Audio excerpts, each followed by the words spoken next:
So the third period begins 5-on-5. Canada down a goal. Brad Marchand on the other side and Patrick Kane, two of the biggest pacifists. It is without doubt one of the biggest things in hockey. And last December's World Junior Championship in Sweden was as big. Fire scores! Luke Bordeaux ties it for Canada. And for Canadians about as sweet as it gets. Taken away by Cleese. At the end of 60 minutes, the semifinal game against the Americans was tied 1-1. The final game is going to a shootout. And one heck of a nail-biter. Check by Frazee. For 19-year-old goalie Carey Price, the game was just beginning. It's a pretty tough time when you're out there all by yourself and everybody's watching you and expecting you guys to win. Yeah, it's all on your shoulders, right? Yeah, win or lose, it's up to you. It gets pretty tough sometimes when all that pressure's on you, but you learn to deal with it. Chance to give the Americans the lead. Kane in on Price. Kane stopped by Carey Price. And Little. One shot after another. In score. Shoot score. For 6 excruciating minutes. Crazy. On the 13th shot, Canada takes the lead. Another American goal would keep the U.S. in the game. A save would send Canada to the final. The shootout continues. And what was going through your mind at that point? It's so nerve-wracking. You don't even really think about anything. All you're trying to do is stop the puck. In comes Mueller on Price. Peter Mueller in. Stopped by Price. Canada's going to the gold medal game at the World Junior Hockey Championship. It was just the biggest relief I've had so far in my career. It was probably the most pressure I've ever been under. That dramatic shootout set up the final game against Russia. Shoots, and that's gloved by Carey Price. But there was no stopping Carey Price and the Canadian team. Canada will win the World Junior Hockey Championship for the third consecutive year. The gold was theirs. This kid's a Canadian hero now. He was voted best, well, just about everything, and became a national sensation.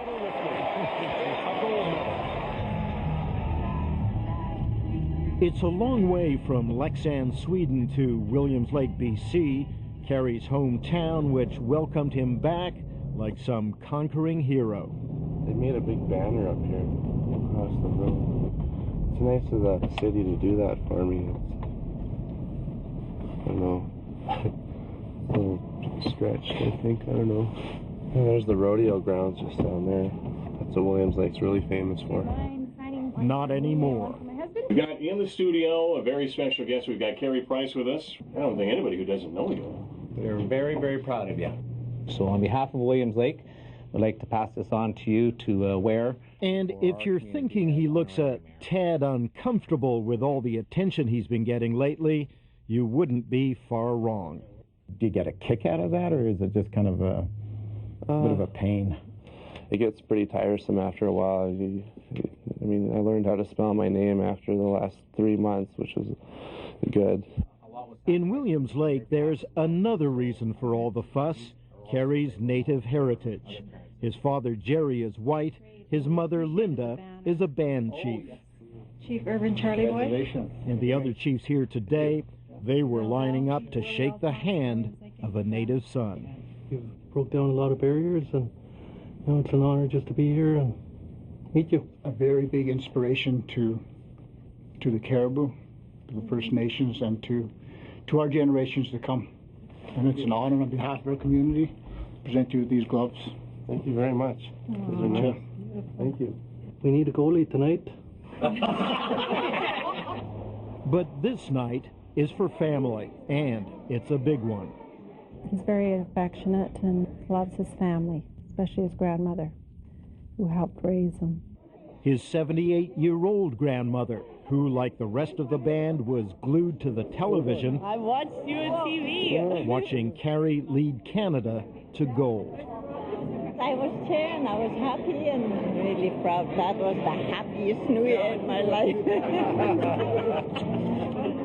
The rooftops were probably rattling because the noise was so loud out there, and people were so full of pride, for Carey. It was in Williams Lake that Carey first played organized hockey, But here in Anaheim Lake, population about 600, where he was born and raised. Right next door to the Anaheim Lake Reserve, a place where opportunity doesn't often come knocking. As band chief, Carey's mother knows that all too well. Mister, over here, come here. Our people have quite a history. We faced the smallpox epidemic. We faced assimilation. We have faced the residential school. And as a result of this suffering, instead of developing the tools like to help them deal with this stress and suffering, a lot of our people have chosen to turn to alcohol or drugs. But that's not the Anaheim Lake Carey remembers. I was really easygoing. All you had to worry about was going to school and not getting in trouble from your parents. So it was a lot of fun. And the place where he laced up his first pair of skates. I was 3 years old when I first started skating. My dad took me out on the creek we had out in the backyard that ran through our property. So I learned how to skate out there, and I've been on skates ever since. And pretty much ever since, as you can tell from these home movies when he was about 6 years old, standing on guard between the posts.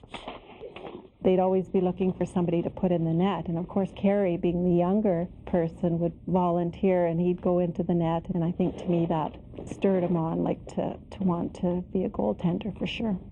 It's kicked into the zone. There You could say it runs in the family. Shane Doan. His cousin Shane Doan is captain of the Phoenix Coyotes.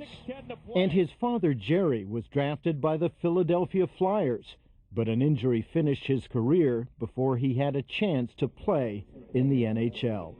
But there was never any doubt in Jerry's mind his son, too, had what it would take. I knew that when he was 6 years old.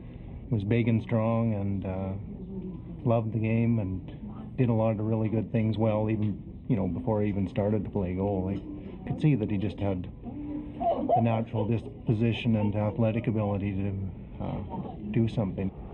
It's a long road from Anaheim Lake to Williams Lake, the closest town with a hockey league in which Carey could play.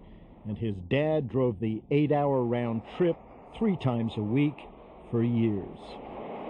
My dad always asked me every year if I still like playing hockey. He never pushed me to do anything. So it was always my decision, and every year I've said I wanted to play hockey. And when the road trips got a bit much, Jerry bought a small plane and started dreaming big about the NHL. It was a dream of both of ours, I guess, and I just did what I could to help him in that regard. 2 years ago, that dream led them to Ottawa and the NHL draft. We wrestled all morning. You wrestled? All morning. The day of the draft. Is that like a normal morning activity? Or? We wrestle quite a bit. I don't have the upper hand anymore. But. From the WHL, Tri-City Americans, goaltender Carey Price. We weren't sure, when Carey would go in the draft. And then, lo and behold, the media started coming towards our table, and very taken by surprise, but very happy, very happy for Carey. It was kind of surreal. I've watched it on TV so many years before. I've watched Marc-Andre Fleury and Rick DiPietro go first overall, and I was just wondering what they felt like. And now he knows. Carey was drafted number 5 by none other than the Montreal Canadiens. They have a legacy of good goalies, and hopefully I can fill in one of those spots. When do you think you might be playing in Montreal? How soon do you think that could happen? I don't know. I watch them on TV. I watch the highlights, and I want to be in there so bad. But he's not packing his bags for Montreal, not just yet.